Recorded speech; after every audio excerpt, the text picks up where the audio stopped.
adorar a Deus. Nós saímos da nossa igreja, estamos lá com continuações, mas viemos aqui repartir um pouco da palavra de Deus para nossos corações nessa noite. Louvar a Deus pela vida do anjo dessa igreja, o pastor Cleito, junto com a missionária e todos os demais obreiros que estão na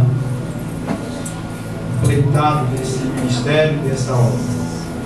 Quero louvar a Deus pela oportunidade de fazermos uso da sua palavra em nome de Jesus. Quero convidar você a preparar o seu coração para ouvir a voz de Deus pregada pela palavra de Deus. A Bíblia diz que a fé vem pelo ouvir e o ouvir da palavra de Deus. E convido você a abrir sua Bíblia, a carta do apóstolo Paulo aos Romanos, a igreja que estava em Roma, capítulo de número 12. Nós vamos ler o verso de número 1 e o 2, apenas 2 versículos para a nossa meditação. Depois de encontrar o texto, mantenha a Bíblia aberta, porque vamos trabalhar o texto que nós vamos ler. Não feche. Romanos capítulo 12, verso 1 e 2. Vamos ler o texto sagrado. Calvino diz que a Bíblia aberta é Deus falando aos nossos corações. Romanos capítulo 12, verso 1 diz assim: rogo-vos, pois, irmãos, pelas misericórdias de Deus, que apresentei o vosso corpo por sacrifício vivo, santo e agradável a Deus, que é o vosso culto racional. E não vos conformeis com este século, mas transformai-vos pela renovação da vossa mente, para que experimenteis qual seja a boa, agradável e perfeita vontade de Deus. Amém, irmãos? Esta carta quem escreveu foi o apóstolo Paulo, grande bandeirante do cristianismo, depois da pessoa de Jesus, o homem que deixou um legado muito grande. Escreveu 13 cartas, mas esta foi uma carta que é considerada o quinto evangelho. Paulo fez planos, projetos para ir a Roma, e ele não foi a Roma. E por ele não poder ter ido a Roma, ele foi depois, 3 anos depois que escreveu esta carta. Depois que ele escreveu esta carta, depois de 3 anos ele vai a Roma, mas vai preso e é decapitado lá, segundo a história. Mas Paulo, nessa carta, ele menciona o desejo e o projeto de chegar em Roma. E quando nós observamos os planos que nós traçamos e planejamos, e que às vezes não dá certo, a gente ficamos às vezes frustrados ou decepcionados. Mas se Paulo vai a Roma, ele não escreve essa carta. E se Paulo não escreve essa carta, muitas coisas que já aconteceram e que ainda acontecerão, não iriam acontecer. Essa carta é marcada por grandes homens da história que tiveram um encontro e um impacto muito grande com Deus. Posso citar aqui John Wesley, um dos maiores avivalistas do século XVIII. Posso citar aqui Agostinho de Hipona, chamado Santo Agostinho. Quando lia o capítulo 13 de Romanos, foi impactado pelo poder de Deus. Posso falar aqui do maior ícone da reforma protestante, Martim Lutero, que quando leu a carta aos Romanos, quando ele entendeu e viu o versículo dizendo que o justo viverá da fé, ele então fez uma reforma em tudo aquilo que ele havia aprendido dentro do clero em toda a sua vida. John Piper, ele diz que este é o livro que marca a vida de qualquer outro homem, e ele considera Romano como o quinto evangelho. Na carta aos Romanos, o apóstolo Paulo fala da depravação total do homem. Paulo mostra que não tem judeu, não tem grego, não tem uma classe predileta para a salvação. Paulo diz que todos estão condenados, porque todos pecaram e necessitam da glória de Deus. Nesta carta, Paulo mostra que Deus também justifica o homem pelo poder da morte de Cristo. No capítulo 5 ele diz: justificado, pois, pela fé, tem paz com Cristo Jesus. Quando o apóstolo Paulo escreveu esta carta, ele termina esta carta dando uma saudação a tantos outros irmãos. No capítulo 11, o apóstolo Paulo fala e aborda sobre o sacrifício e a obra que Cristo fez por nós na cruz, como prova da sua misericórdia ou da misericórdia de Deus para conosco. Agora, no capítulo 12, ele nos mostra como nós devemos oferecer a Deus por gratidão por Ele ter feito por nós. No capítulo 11 ele mostra o que Deus fez por nós quando Cristo morre na cruz pelos nossos pecados. No capítulo 12 ele agora nos chama a ter gratidão por aquilo que Cristo realizou na nossa vida. E é o que está faltando no nosso coração, um coração de gratidão. Eu sempre digo que gratidão ou ingratidão é um dos maiores pecados. Porque o que rouba diz que roubou para sobreviver. O que mata diz que matou em legítima defesa. O que adultera diz que não suportou a tentação. O que se prostitui diz que fez para ganhar um meio para sobreviver. Mas o que dizer daqueles que foram ingratos? Israel cometeu um dos seus maiores pecados. Deus tirou Israel do Egito, deu a ele pão, deu a ele uma nuvem, deu a ele uma coluna de fogo, deu a ele água, deu a Israel maná, e o povo não foram gratos a Deus. Aleluia. Agora, o apóstolo Paulo parte da vida, da obra de Cristo. Esta carta de Romanos é considerada o tema central dela, a justificação. Ela fala da nossa justificação com Deus. E ele fala de três processos: justificação, santificação e glorificação. O estado da salvação, embora estamos salvos, nós ainda estamos sendo processados num processo de santificação, até chegar ao ápice maior, que é a glorificação. Aí sim. Mas vamos lá, queridos irmãos, com a Bíblia aberta para a gente expor o texto e o que Deus fez conosco na cruz do Calvário, o que nós devemos fazer com Ele.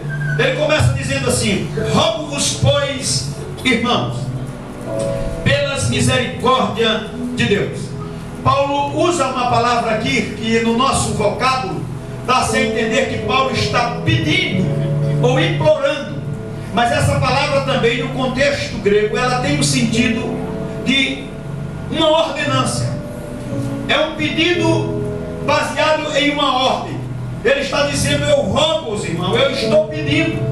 Podemos parafrasear o que Paulo está dizendo aqui: eu imploro a vocês, eu estou dizendo que vocês devem fazer isso.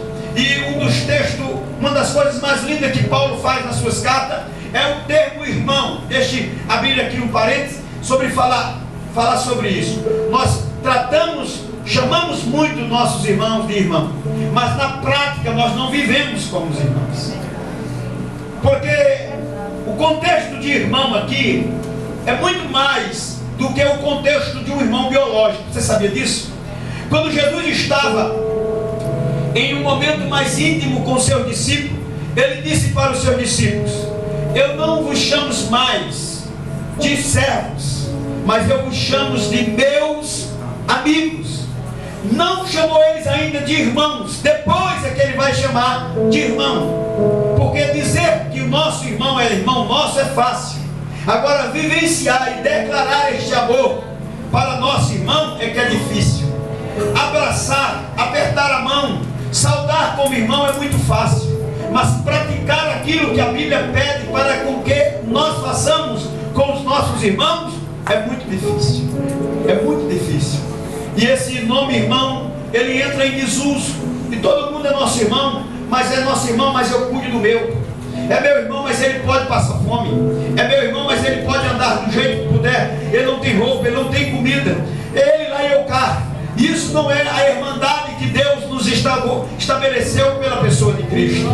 O irmão é aquele que tem que amar o outro mais do que ele, ou amar a ele como a si mesmo. É essa a ordenança de Deus. É pegar o que eu tenho e o que eu desejo com o que eu quero e dar ao outro. Aí talvez você diga: e eu, pastor? A Bíblia diz que quando nós fazemos isso, Deus cuida de nós. De nós é quem cuida, é Deus. E aí Paulo diz a ele: rogo os irmãos pelas misericórdias de Deus. E aqui eu quero chamar a sua atenção, porque Paulo está usando um elemento pelo qual ele está pedindo. Ele está pedindo pelas misericórdias de Deus. E Paulo não está pedindo pela misericórdia de Deus à toa. Ele está fazendo os irmãos lembrar de o que é a misericórdia. A misericórdia de Deus é a obra que Jesus realizou. Pois foi ali na cruz aonde ele demonstrou o ato maior da misericórdia de Deus.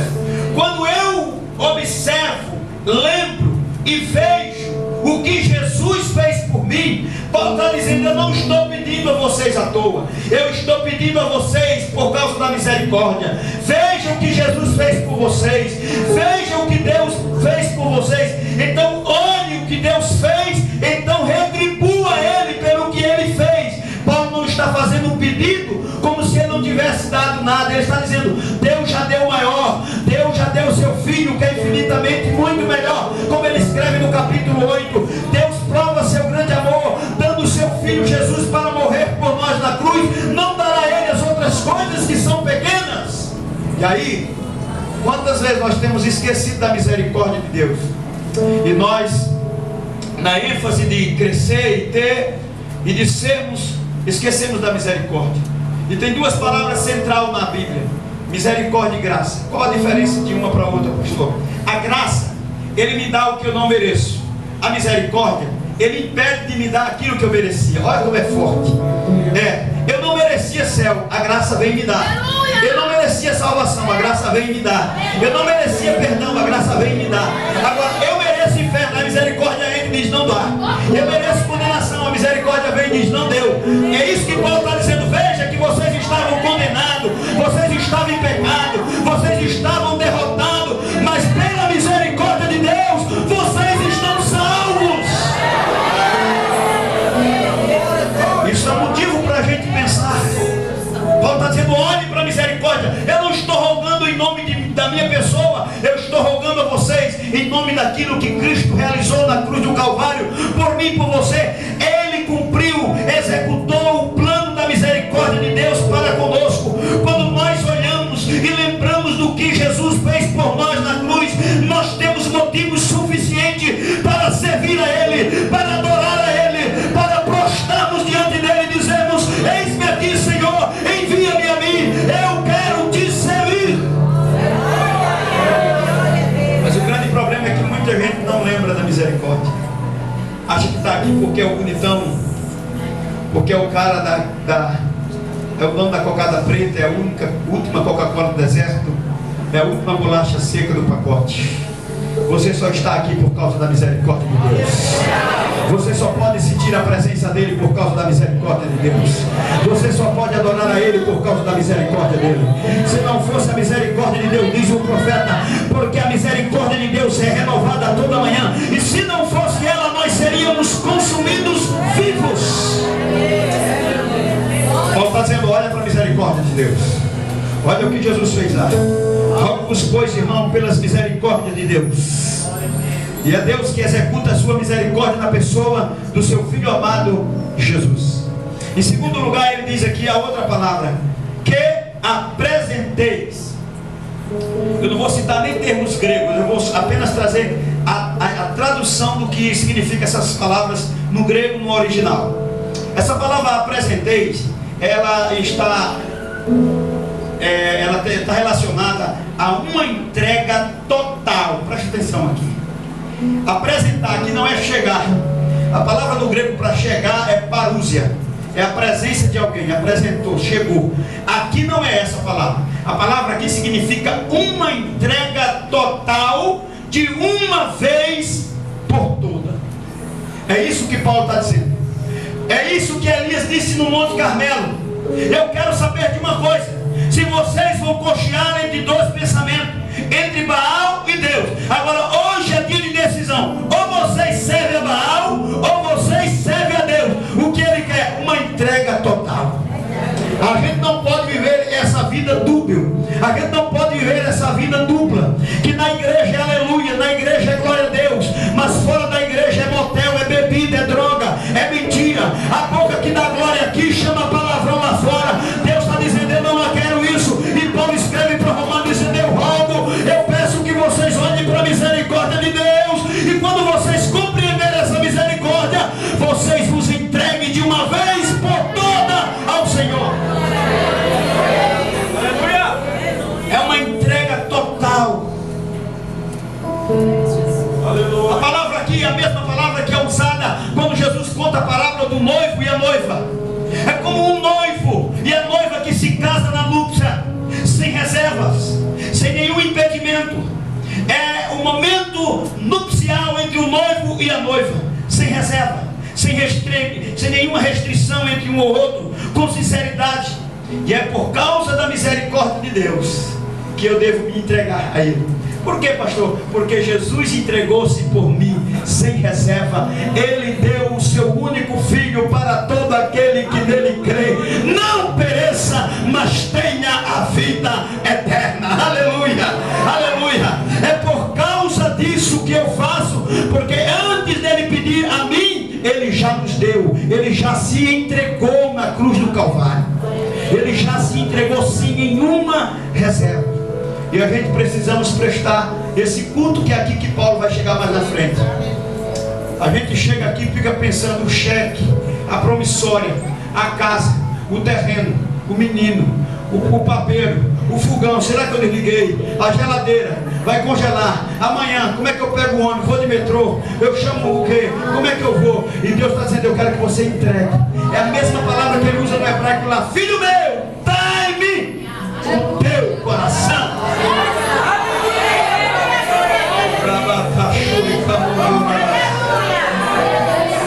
Aí ele parte para outra palavra: para que apresenteis o vosso corpo. E aqui aperta o nó, viu, meu filho? Aqui aperta o nó, porque nós estamos vivendo a era em que as pessoas estão cultuando e idolatrando os seus corpos. Nunca se gastou tanto na empresa de cosmética e beleza. Tive faz 25 dias almoçando com um amigo, com 4 pessoas que são donos de academias. E eles disseram: não existe negócio que dê mais lucro do que a academia. Nada contra, calma, vamos lá. Dá para depois dizer: o pastor disse que ir para academia é pecado, e se ajeitar é pecado. Calma. O problema aqui é o excesso. É o excesso. Você sabia que a Bíblia diz que nem é para a direita nem para a esquerda, é no equilíbrio. Quando Deus deu a ordem a Josué, disse: Josué, nem se desvia nem para a direita, porque para a direita é demais, nem para a esquerda, que aí é pior, mas não se desvia para nenhum lugar. Então fica no equilíbrio. Eu preciso equilibrar. Eu preciso cuidar do meu corpo, como disse Paulo, escrevendo, o mesmo Paulo escrevendo a Coríntios, dizendo que nosso corpo é templo e morada do Espírito Santo. Só que a gente estamos vendo que há uma idolatria do corpo.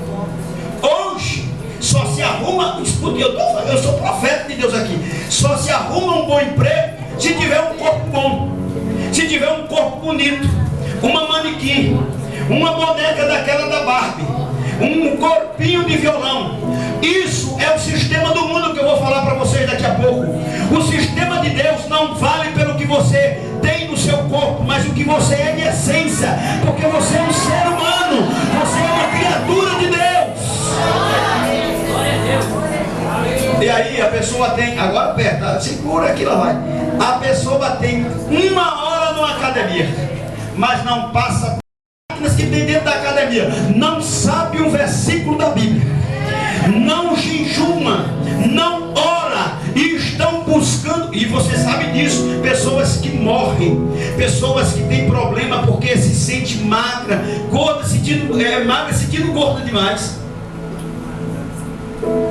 pessoas que deixam de comer, que deixam de sair, que entram em depressão, porque o mundo está botando uma forma para ela, que ela tem que ser manequim. Ô meu filho, ô gordinho, gordinho buchão, ô forte ou magro, glorifica, vive a tua vida para a glória de Deus.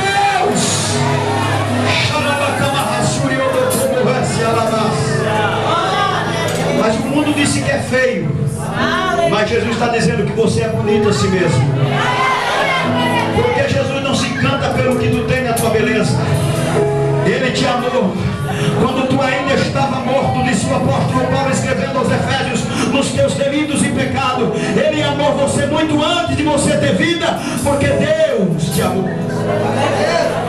E aí é uma adoração ao corpo tão grande, é um cuidado tão grande no corpo, que temos até pessoas que fazem seguro do bumbum. Não ri não, mas a coisa é séria. Se paga uma empresa de seguro para proteger o bumbum, porque o bumbum dessa pessoa virou o produto pelo qual ela vive. E nós temos que ter cuidado, porque esta é a forma do mundo. E tem muito crente entrando nessa forma, achando que está em forma. E eu quero te dizer, tu está deformado. Porque o pecado deforma.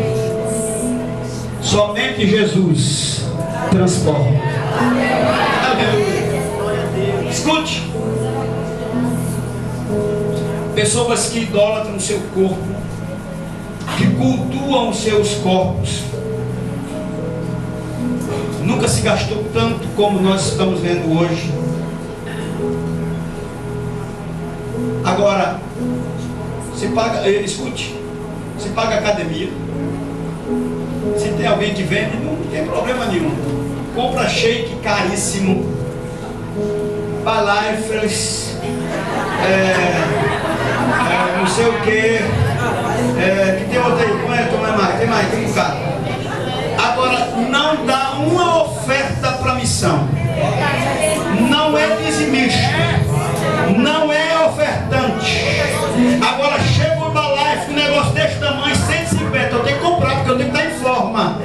Agora a igreja não oferta, não é dizimista, não ora, não busca. Aí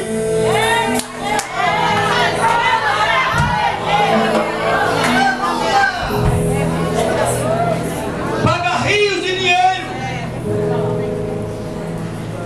para ter um corpo que o mundo diz que ela tem que ter. O mundo tem uma forma que está moldando a igreja, e a igreja não pode ser moldada pelo mundo. A igreja é quem tem que moldar o mundo. Quem me veste? Quem é que diz a roupa que eu tenho que vestir? É a modelo da televisão? Quem é que diz o meu manequim? É o que já foi embora, Clodovil? Eu preciso comprar a roupa que a Globo disse que está na moda, meu irmão. Compra sem poder só para estar na moda. Faz o que não pode para entrar num padrão que o mundo está dizendo que você tem que ter. O mundo diz que você tem que ter carro, tem que ter celular do iPhone 7, iPhone 10, iPhone 20. Não, meu irmão, você tem que ter comunhão com Deus, joelho no chão, aberto do pão e vida em santidade.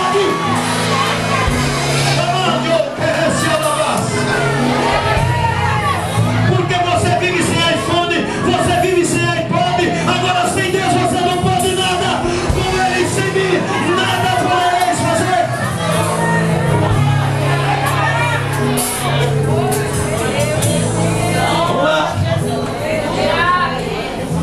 Vamos lá, vamos adiantar aqui, vamos adiantar.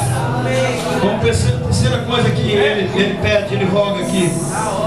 Apresentei os vossos corpos por sacrifício. Sabe o que significa? significa sacrifício? Renúncia. E renunciar àquilo que a gente não gosta é fácil. É fácil demais. É fácil. Olha, eu não gosto, um exemplo, eu não gosto de pizza de mussarela. Aí chega numa pizzaria, alguém pediu uma pizza de mussarela, aí o outro chega e eu digo, tem como me dar um pedaço? Não, pode levar tudo. É fácil. Renunciar àquilo que eu gosto, que eu não gosto é fácil.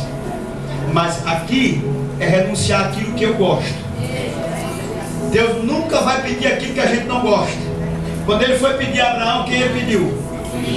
Isaac, teu único filho. É isso que Deus quer. Para quê? Para sacrifício. É isso que Deus quer. Aquilo que a gente mais gosta, Deus está dizendo, abre a mão dele por mim. Renuncia. Eu gosto tanto de aí você faz a aplicação, porque eu não tenho tempo para fazer a aplicação do texto como é para fazer, mas tem algumas coisas que você é tão apaixonado, Deus está dizendo, abre a mão. E tem gente que diz que ama a Deus, mas na hora de abrir a mão disso aí, ele diz, Senhor, o Senhor sabe, eu gosto do Senhor, eu gosto da igreja, mas eu gosto mais disso aqui. Na vida é essa. Deus está dizendo, abra a mão. Renuncia por mim.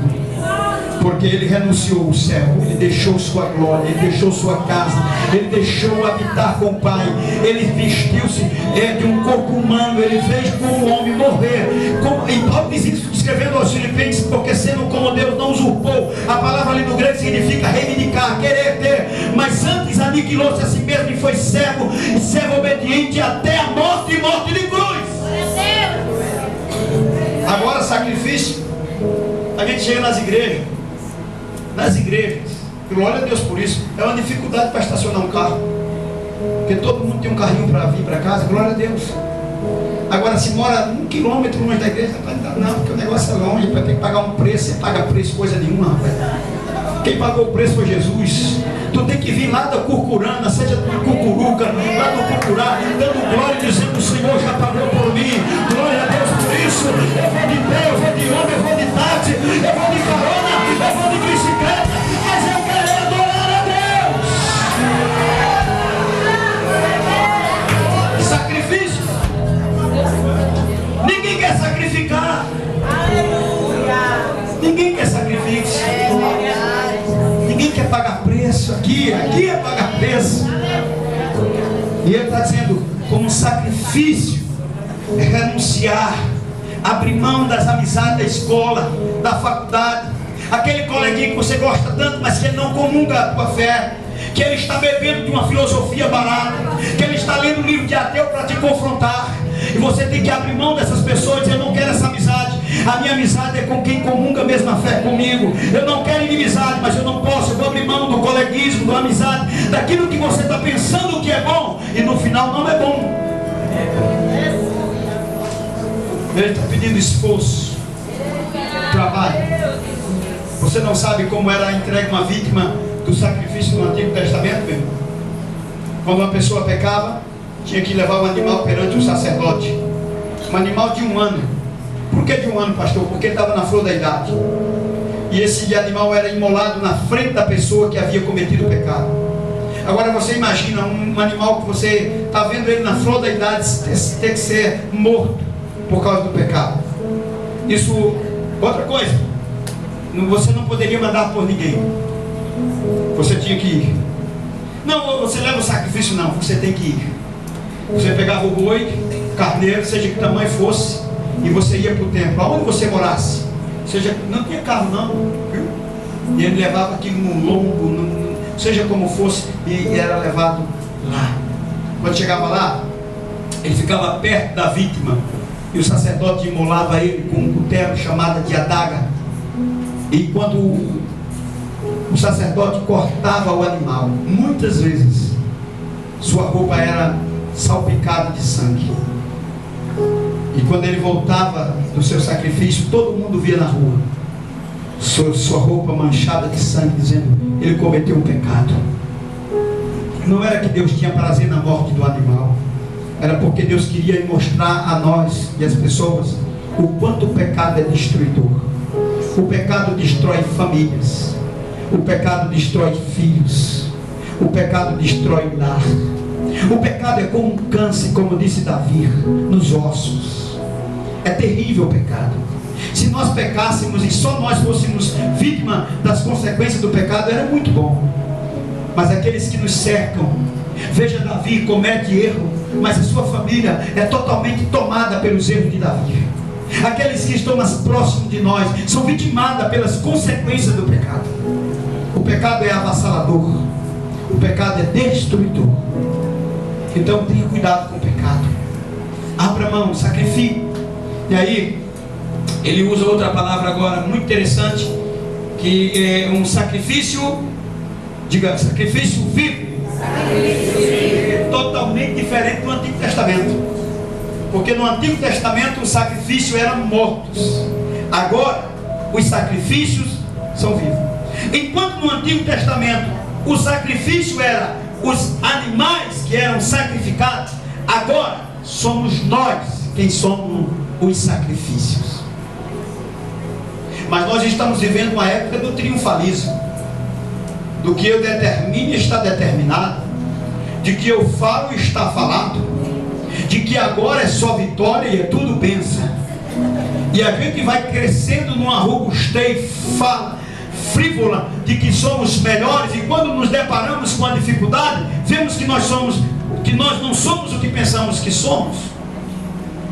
Mas ele está dizendo: eu quero que vocês venham como sacrifício vivo. Não é sacrifício morto. Porque tem gente prestando culto a Deus, culto morto, um culto fraco, um culto barato, que vem para a igreja e fica mexendo no telefone, que não consegue cultuar 2 horas de culto sem olhar o WhatsApp, que não consegue meditar na palavra, não consegue adorar, não consegue se aprofundar na letra de um hino, de ver o que Deus está falando através do louvor e pregando. Eu estou lendo um livro de um escritor que está dizendo: nós precisamos de cantores pregadores, que cante pregando, e precisamos de pregadores que preguem cantando. Nós precisamos de hinos que tenham letras que marcam a nossa vida pelo poder da palavra. Mas pessoas com sacrifícios mortos, conversando, é preciso tocar campanha, é preciso mandar fazer silêncio, porque as pessoas não têm reverência, as pessoas não cultuam a Deus no nível que Ele merece ser cultuado.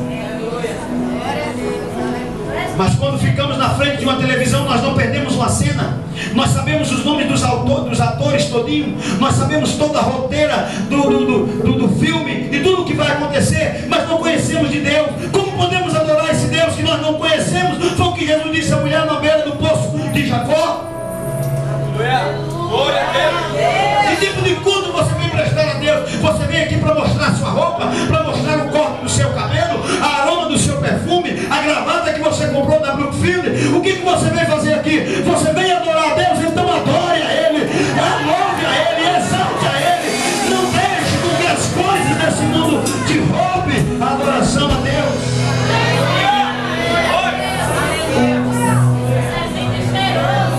A gente não bate palmas, a gente não pula, a gente não se alegra. Mas quando o esporte faz o gol e que o Santa desce para não sei quantas, eu não conheço divisão nenhuma, mas diz que desce e sobe, aí tem gente que chora e tem gente que solta fogo. Mas quando chega na igreja, se lê uma palavra como essa, se prega com uma palavra dessa, não tem gosto de levantar a mão e glorificar e dizer: glória a Deus, aleluia, louvado seja o nome do Senhor.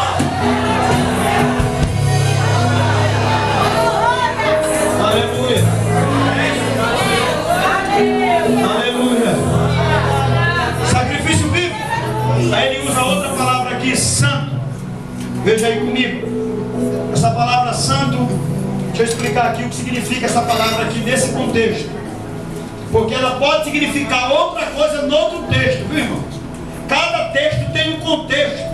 E as palavras devem ser analisadas no contexto do texto. Porque senão será um pretexto para uma heresia.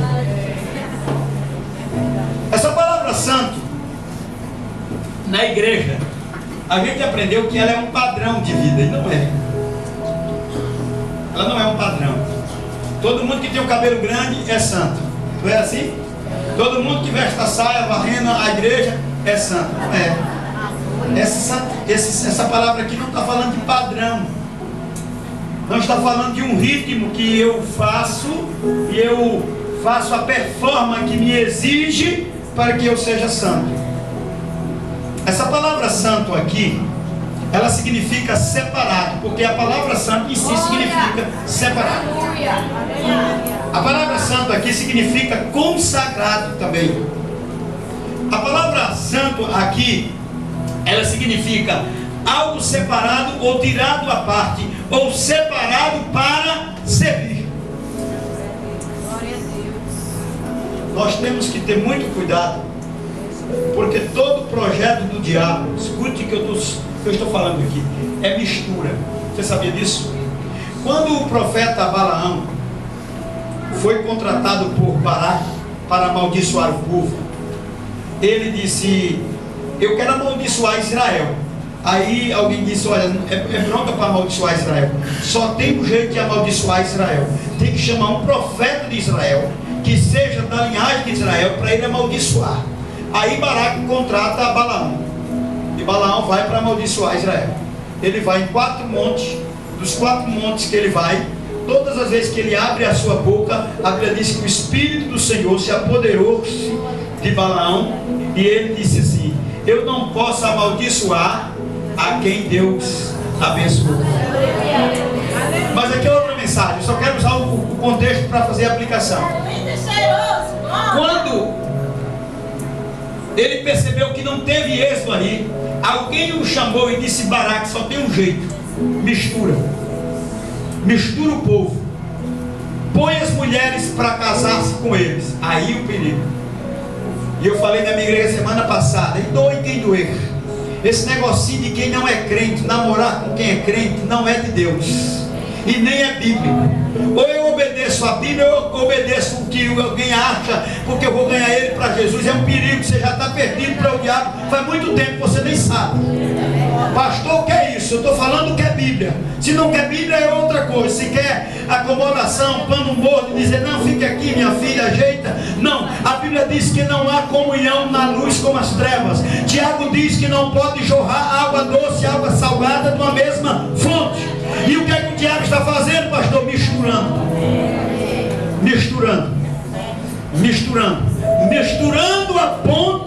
ao ponto de você às vezes nem saber quem é quem. A gente chega lá mais na frente, mistura, e você está no meio da coleguismo, da amizade, você nem percebe. E o diabo está dizendo: estou botando laço, e está aprendendo. E você ali misturado: não, mas eu não sou, eu sou assim. E você dentro. Eu aprendi um ditado com a minha mãe, muito antigo. E ela disse: quem se ajunta com porco, farelo pão. Me diz com quem tu anda, que eu digo quem tu és. Pelo balançar da carruagem se conhece o que vem dentro. Quem é teus amigos? Quem te influencia? Eu disse: meu filho veio envolvido. Agora quer ser político, quer ser cientista político, está lendo livro. Eu disse: cuidado que você vai ler, meu velho. Aí ele pediu um livro de um camarada, disse: pastor, pai, o senhor compra esse livro aqui? Eu disse: deixa eu ver, deixa eu ir na biografia do cara, eu quero ver qual é a fonte que você vai beber. Porque às vezes, irmão, nós estamos às vezes até intencionados, com boas intenções, mas estamos bebendo de uma fonte podre. Quem é que nos incentiva? Quem é que nos motiva? Quem é que nos orienta? Quem é nosso mentor?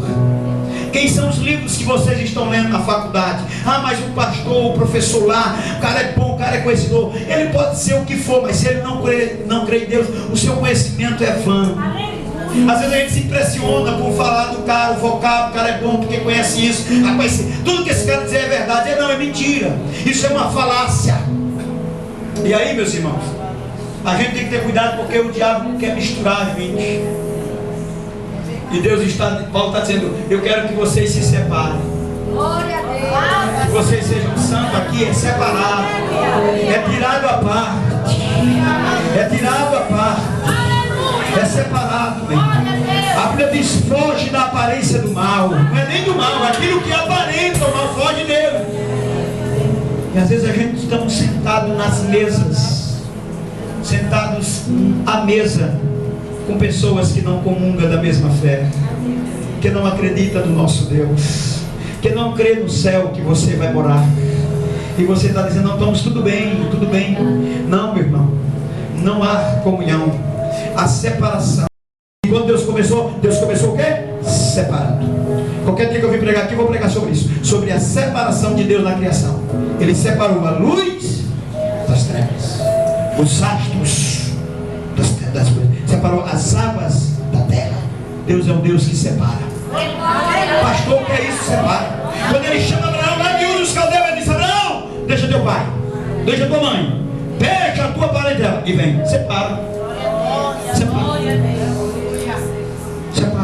Quando Paulo vai ser enviado, o Espírito Santo diz assim, separai ali a Paulo e a Barnabé. E aí, meus irmãos, essa palavra santo aqui é separação, colocado à parte, não se envolver.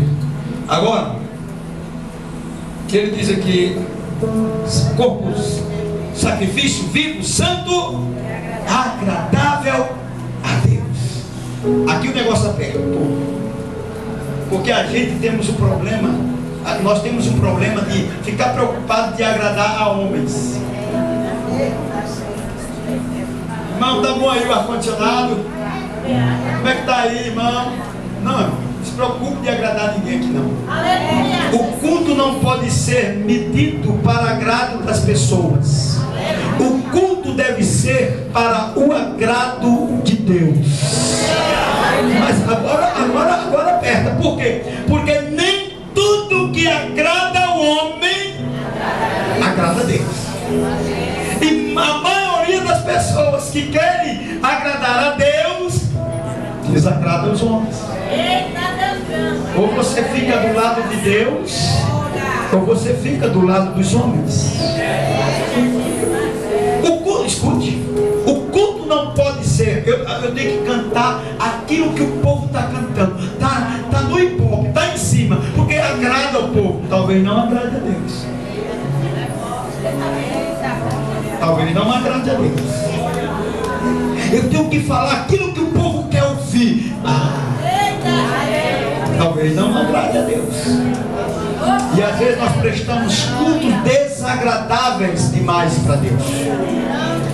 Deus usou o profeta Malaquias e disse assim, tivesse um homem aí que entrasse na igreja, apagasse as luzes, apagasse o fogo do altar e acabasse o culto, porque não vale esse tipo de culto para mim. Às vezes a gente sai da igreja, irmão, parece que a gente às vezes é mais edificado em outras coisas, porque a gente vem prestar um culto e é um culto que a gente não está nem aí. Agora, quando a gente recebe homens, celebridades, pessoas, amigos na nossa casa, a gente faz de tudo para agradar.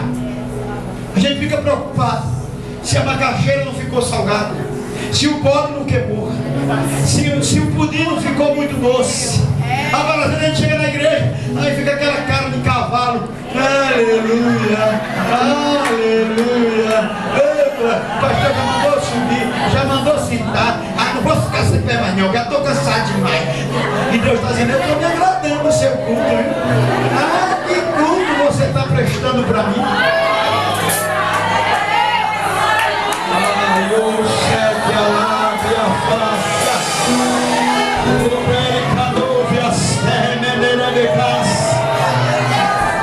Você deve prestar o culto que agrada a Deus. Você pode não agradar aos homens, você pode não agradar as pessoas, mas agrade o coração de Deus. Oh, aleluia! Quando você focar o seu culto em agradar a Deus, você tem que medir as coisas. Isso agrada a Deus ou não agrada a Deus? Porque às vezes, irmão, nós estamos prestando culto que não agrada a Deus. E Paulo está dizendo, o vosso culto, ele deve ser para agradável a Deus. E agora, o problema, deixa eu quebrar outro tabu que você pensa que quando a gente fala em culto, você pensa nessa liturgia aqui só. Não, oh meu velho, você está errado. O culto não é só isso aqui. O culto é 24 horas. Quando sua esposa grita lá, filho, e você responde, Diga, meu amor, você agrada a Deus.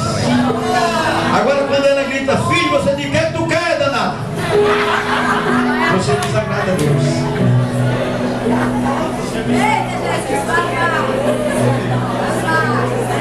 O culto é quando você chega em casa. Porque Samuel Ariano canta, depois do culto você vai ver. Não, depois do culto não, o culto nunca termina. O culto sempre terá culto na sua casa. Escute, irmão, até no ato sexual é um culto a Deus. Paulo disse, o leito seja sem mácula, sem mácula, sem mancha, seja um leito do casal consagrado a Deus. Quando você passa o cheque e paga, você cultua a Deus. Quando você vê as coisas erradas e não comunga com ela, vocês agradam a Deus. O culto é todo tempo, quando educa seus filhos, quando ensina seus filhos, quando ele é homem supridor, como sacerdote da casa, que faz a coisa acontecer, você glorifica e agrada a Deus. Aqui dentro é muito fácil, irmão. É 2 horinhas, todo mundo de paletó, cheiroso. Aleluia, amém. Aqui é fácil.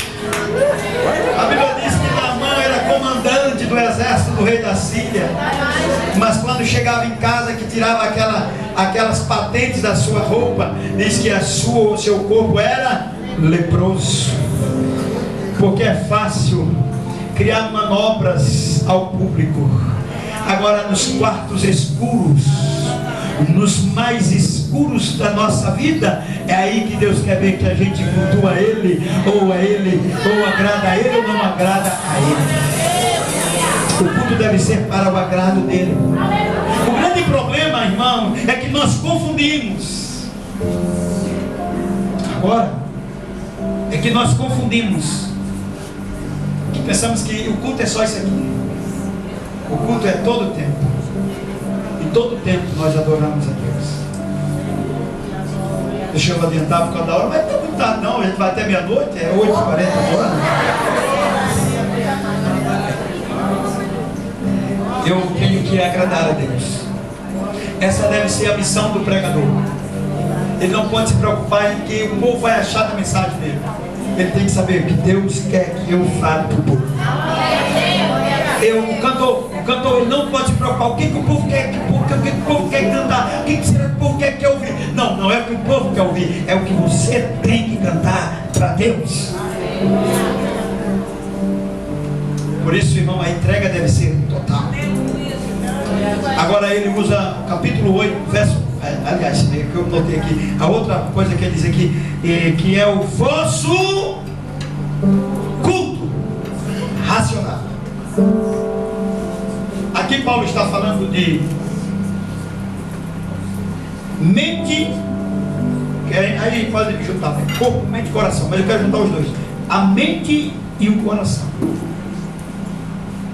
Aqui é onde Paulo chama a nossa atenção ao raciocínio, porque o culto não pode ter gente confundindo espiritualidade com barulho. Tem pregador que ele chega para pregar, nem Bíblia abre quase. Lê o versículo, parte daqui e acabou-se. Começa a encher linguiça, falar o que é da sogra, da namorada, da mulher, do menino, do papagaio, do periquito, que vinha no trânsito, o diabo levantou-se, bateu, quebrou o retrovisor, o guarda, o filho do cão, queria me multar, mas Deus foi na minha vida, não sei o quê. Não, ninguém quer mais isso aqui não. Isso aí acontece todo dia, problemas tem todo dia. O povo vem aqui ouvir palavra de Deus. O povo vem aqui comer maná. O povo vem aqui comer grama verde. O povo vem aqui se alimentar do poder da palavra e aprender. Agora escute, não é só o pregador que se esforça. Porque eu passei ontem, depois que cheguei em casa à madrugada, amanhã de hoje e a tarde toda, nem cochilar, cochilei, eu com sono, mas preparando o sermão. Aí você chega aqui, você também tem que se esforçar para aprender. Sabe aqueles alunos preguiçosos que chegam lá, não, professor, não está entendendo, você tem que entender. Você tem que entender. Você tem que usar a sua mente. Não dá. Você sabe um monte de coisa que eu não sei. Esforça a sua mente para tudo, não é? E aí a gente sabe que tem tanto tantas coisas hoje que eu nem sei para onde vai. Eu não sei nem citar os nomes. Eu sou lá de Passina. Ó, é tanta coisa isso, pastor. Usa mente para tanta coisa. Biceps, e tanta coisa. Sabe fazer tudo. Agora não sabe parar no versículo, meditar e dizer o que é que o pastor está pregando. Trazer uma caneta, anotar de lado, chegar em casa. Confira, meu irmão, que eu estou pregando. Faça como os crentes merecem. Confira o que o pastor está pregando aqui, se isso é bíblico ou é conversa dele. E bota a mente para funcionar. Qual aluno preguiçoso? Não consigo. Eu sou fraco mesmo. Falando palavras boas, falou palavra boa. Não se consegue. Se esforça. Quebre a cabeça. Eu fui estudar no seminário, irmão. Deixa eu contar aqui rapidinho dentro do tempo, dentro do contexto. Fui estudar no seminário. Fiz supletivo em 30 dias. Fiz uma prova em João Pessoa com 100 questões. Passei, para a glória de Deus. Me esforcei. Cheguei no seminário. Todo mundo se apresentar. Sala de aula.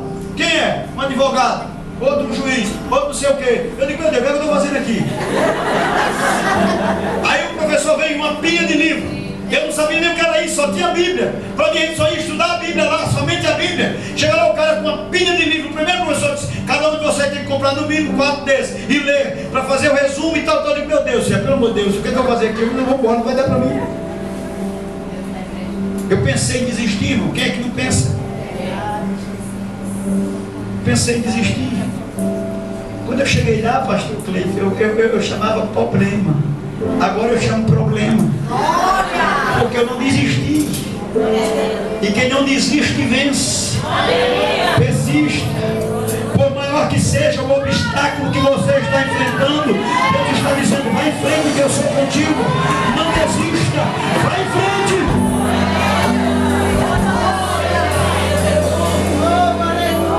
Agora usa a cabeça. É certo que Deus notou um de mais sabedoria e outros de menos. Mas ninguém tem nada mais além do que você não possa conseguir. Agora o nosso culto deve ser um culto racional. E aí tem gente confundindo barulho com espiritualidade. Cai. Pastor, você é contra quem cai? Não. Eu só sou contra quem cai e levanta do mesmo jeito. Porque a Bíblia diz que Paulo caiu, mas quando levantou-se não era mais... Aliás, caiu Saulo, mas quando levantou-se não era mais o Saulo, agora era Paulo. Aquele que tem encontro com Deus, que cai quando levanta, nunca mais é o mesmo. Agora, cair na igreja, viver se prostituindo, mentindo, isso aí é balela para mim, meu irmão. Eu tenho que cair. Amanhã come e não paga. Trata a esposa mal. Que cai é esse, meu filho? É o cai da estrela. Eu acredito que Deus pode derrubar a igreja toda aqui. Mas se Deus derrubar essa igreja toda, quando nós levantarmos, nunca mais nós seremos o mesmo. Porque Deus só nos derruba para nos levantar com unção e poder e autoridade e mostrar que Ele é o Senhor da nossa vida. Culto racional. Aleluia! Com a mente. Você tem que raciocinar, pensar. E com o coração. Porque só com a mente, meu filho, não dá não. O pastor Cleide diz assim, a gente conversando, a gente é muito amigo. Considero o pastor como meu pai. Aí ele disse, pastor, a teologia é boa, o ensino é bom. Agora, também se não tiver uma graça, e é mesmo. Imagina o cara aqui, ó, porque eu creio no Maurício dentro da coisa. O que esse pastor está falando aí? Todo mundo não está entendendo nada aí. Tem que ter coração, alma, vida. É aquilo que toca, aquilo que mexe. Seu culto não pode ser aquele culto só.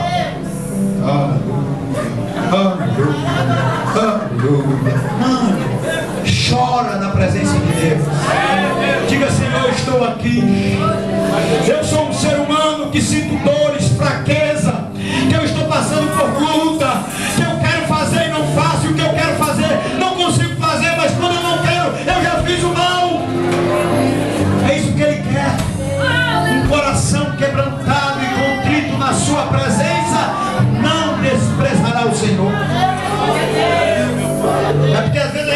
muito super-homem. Opa, não vou nem... super quente. Rapaz, quase. Tudo bem, tudo na peça.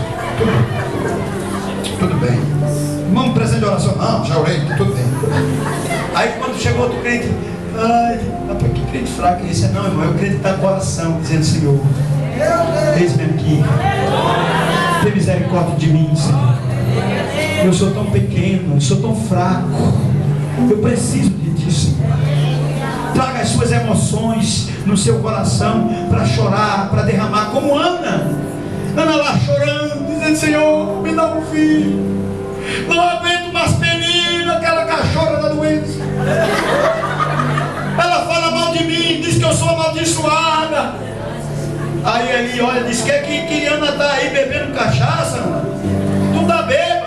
Ana disse: ali, meu filho, não tenha tua serva por embriagada como filha de Belial, mas o que eu estou fazendo aqui é derramando-me no altar de Deus. Aí ele olhou para Ana e disse: conforme, olha como é bom derramar no altar de Deus. Quando ela acabou de dizer isso, ele disse: conforme a tua petição, o Senhor te vai conceder. Aleluia. Aí diz o texto: e Ana se levantou, e o seu semblante já não era mais o mesmo. Crente não pode vir para a igreja, ele pode vir triste, pode. Ah, meu Deus, estou triste, mas ele tem que voltar, né? Deus ouviu uma palavra de Deus. Deus falou comigo, eu orei, Deus vai fazer, Deus vai mudar. Ele tem que sair assim, meu irmão. Tem crente que termina o culto: pastor, olha aqui por mim, meu irmão, já teve tanta oração no começo, oração não sei o quê, oração de... e você não recebeu nenhuma oração, agora quem vai orar? Raciocínio, pensamento, emoção, prestar um culto a Deus em resposta de modo coerente e adequado à misericórdia pela qual o Senhor Jesus executou na cruz por nós. Nós confundimos muito isso, barulho por espiritualidade. E agora, por último, ele usa duas palavras que eu não poderia sair daqui sem falar com ela. É a palavra aqui que ele disse: não vos conformeis. E aí, essa palavra que Paulo está usando aí é não tomar a forma do mundo. Essa palavra que Paulo usa para forma tem duas palavras no grego. Vou falar da primeira, falo da segunda e entro e concluo aqui. O mundo tem uma forma perigosa, terrível, avassaladora, que nós não podemos entrar nela. A forma do mundo, a palavra para forma aqui que Paulo usa é duas. A primeira é esquema. Essa palavra esquema significa aquilo que muda-se todos os dias. Por isso que crente não pode ter esquema de namoro. Crente deve ter compromisso, porque esquema é coisa do mundo. Ah, eu estou com um esquema aí com a menina, um esquema com o cara, que negócio é esse? A forma do mundo é terrível. A forma do mundo, ela muda todo dia. O que é certo virou errado, e o que é errado virou certo. Hoje é comum ver homem com homem, mulher com mulher. Isso é a forma do mundo. A forma do mundo está entrando por viés muito perigosos, como pragmatismo, relativismo, subjetivismo, coisas que importa é que eu sou feliz. Como eu sou feliz, não quero saber.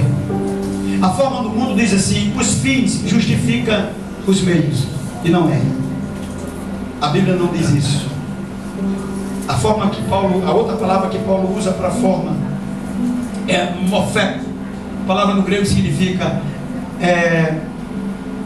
aquilo que tem uma forma única e não se muda.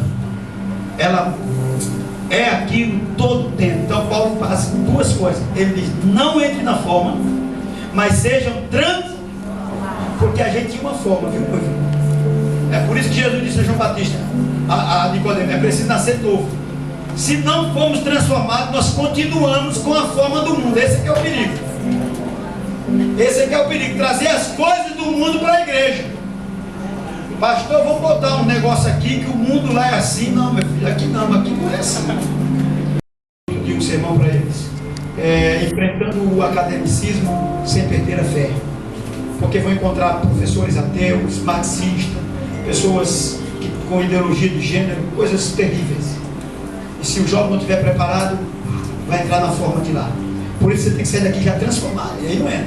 Se vocês não acreditam na Bíblia, é problema de vocês. Mas eu acredito, porque a minha forma é essa. Glória a Deus. E aí, meus irmãos, a gente não podemos deixar que a forma do mundo nos molde, mas nós devemos ser moldados pela obra de Cristo, que nos transformou. A palavra aqui que Paulo usa no grego é metanoia, é uma mudança de dentro para fora. Enquanto a outra palavra que Paulo usa lá no grego, esquema, é uma mudança só de fora, é aparência. Por isso que Paulo fala do corpo, tudo mais nesse contexto. E tudo isso, a gente precisa não entrar nisso. E aí tinha 3 palavras que não dá para pregar, que é para que a gente possa experimentar qual é a boa, perfeita e agradável vontade de Deus. E nós estávamos semana na casa de recuperação e eu falei um pouco sobre essas 3 palavras, porque o que é bom para mim às vezes não é o que é bom para Deus. Às vezes a gente pede tantas coisas achando que é bom, e Tiago diz que Deus não nos dá porque a gente não sabe pedir, pedimos errado. A segunda coisa é que ele diz que é perfeita. O estado de perfeição aqui nosso está muito além do que é perfeito para Deus. Às vezes a gente pensa que está tudo perfeitinho, quando nós menos esperamos, tem nada feito, tem nada perfeito. Agora, quando eu me enquadro dentro disso que Paulo nos ensinou, rogando a gente para a gente provar disso aqui,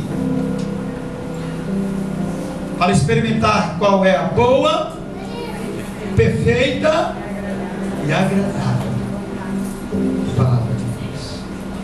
E em todas essas coisas, nós passamos pelas lutas, pelas dificuldades da vida,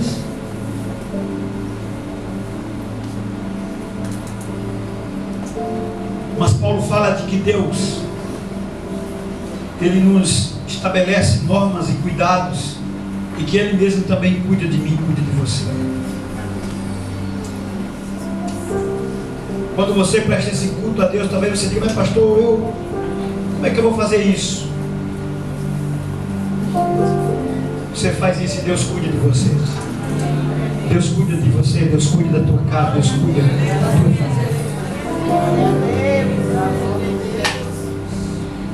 Quando todos os meus medos já não cabem mais em mim, quando o céu está de bronze e parece que é o fim, quando o vento está revolto e o mar não quer se acalmar, quando as horas do relógio se demoram para passar, muitas vezes não consigo teus planos compreender, mas prefiro confiar sem entender. Eu creio em ti, eu creio em ti, eu olho pra ti, espero.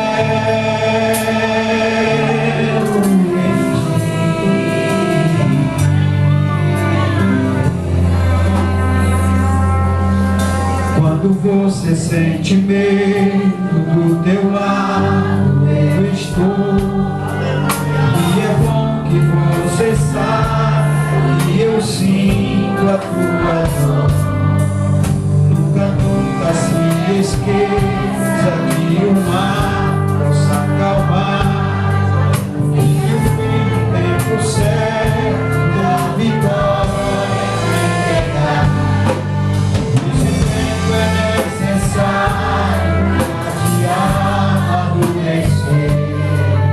E depois tem novidade pra você.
eu tenho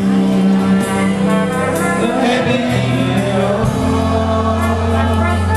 pois só eu sei do amanhã. Então vai ser balanço meu.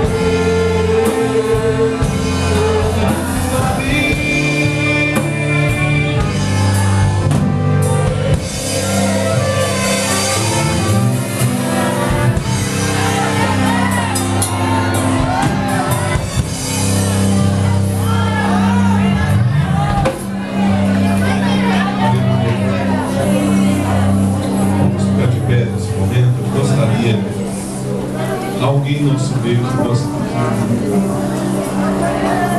ouviu a palavra, sentiu o desejo de hoje entregar a sua vida para Jesus. Vem aqui à frente, nós queremos orar por você. Jesus te trouxe aqui hoje para falar no teu coração. Eu peço que ninguém se mova, nós vamos encerrar já já. Alguém em nosso meio que gostaria de entregar a sua vida para Jesus. Você está afastado. Hoje é o dia que Jesus quer te dar um abraço. Não é religião. Eu vou ser crente. Não. Eu vou entregar a minha vida para Jesus. Ele vai cuidar da minha vida. Eu vou viver de acordo com a palavra dele. É isso aí. Não tem segredo. Cadê a jovem? Vem para Jesus hoje. Quer receber uma oração? Deus te trouxe aqui hoje. Amém? Se você sentiu o desejo de fazer essa oração, nós vamos orar com você. Aleluia. Mas se você quiser, Jesus disse: olha, quem me confessar diante dos homens, eu confessarei diante do Pai. Mas aquele que me negar, também eu negarei. A melhor coisa que um homem pode fazer na sua vida é confessar Jesus como o Salvador da sua vida. Então há tempo, nós estamos vivendo um tempo que está passando. Eu posso ver e posso sentir que o tempo da igreja de Jesus aqui na terra está se esgotando. Não dá mais para a gente perder tempo com as coisas desse mundo. Cada dia que a gente escuta uma palavra, uma revelação de Deus, revelação que eu estou falando aqui da Bíblia, viu? Não é aquele negócio que fica um monte de revelatório aí que o povo fica mandando de desespero, esse negócio, né? É coisa. Aí tem gente que quer, tipo assim, cria uma frase e quer que aquilo ali expande. Aí, se você quer ser abençoado daqui a 15 dias, mande para quem tantas pessoas, sabe? Ele está te usando para você ficar mostrando. Eu costumo dizer para todo mundo que me manda, posta a Bíblia, manda um versículo da palavra de Deus. Todo dia você bota um versículo. Aí pede para alguém repassar só o versículo da palavra de Deus. Essa não vem, né? Faz o seguinte: todos os dias escolha um versículo da palavra de Deus e bota lá embaixo. Se você ama a palavra de Deus, repasse. Isso é tudo bem. É a Bíblia. Mas negócio, teve um irmão hoje que mandou um negócio para mim, um vídeo. Mandou um vídeo. Aí falava das meninas, né? Olha, não sei o que mais. Eu disse: rapaz, isso é de Allan Kardec. Aí eu fiquei: irmão, que benção, hein? O vídeo. A eloquência de quem estava falando, né? Porque palavras bonitas todo mundo fala, pastor, padre, e muita gente comendo. Ele manda: que meu padre falou um negócio tão bonito para mim, meu Deus do céu. Ai, meu Deus do céu. Vira carioca de novo. Tem aí a Clube Gospel de Fábio de Melo. Que pode. Ou é doce ou amargo, meu filho. Ou a Baal, ou a porta estreita, ou outro. Porque sucesso todo mundo faz. Então a gente precisa ter cuidado e viver plenamente a palavra de Deus. Amém? Então nós vamos agradecer a Deus nesse momento. Diga: Senhor Jesus, eu quero viver plenamente só a tua palavra. Nada vai me enganar, nem homens, mas a minha vida te pertence. Eu quero, Senhor, comer da tua palavra, porque ela vai me dar vida, em nome de Jesus. Amém? Podem sentar, queridos. Vamos passar para o missionário, que ela vai dar aqui os avisos. Agradecemos a Deus pela tua palavra que nos alimentou, que nos nutriu, ó Senhor. Nós te pedimos, ó Pai, intercedemos por cada missionário do campo, ó Deus. Que o Senhor fortaleça os teus filhos, que o Senhor supra cada uma das suas necessidades. Nós te apresentamos, Senhor, cada um dos teus filhos que vai embora agora para os seus lares. Que o Senhor acampe os seus anjos ao redor do teu povo, ó Deus, protegendo-os. Eu te peço, Senhor, em nome de Jesus. Amém.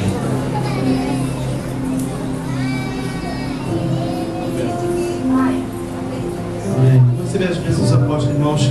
Que a graça do Senhor Jesus, o amor de Deus e a comunhão do Espírito Santo seja com todos. Te espero o retorno do Senhor Jesus. Não somente hoje, mas para todos sempre. Todos digam amém. A paz do Senhor para os irmãos. Que Deus abençoe.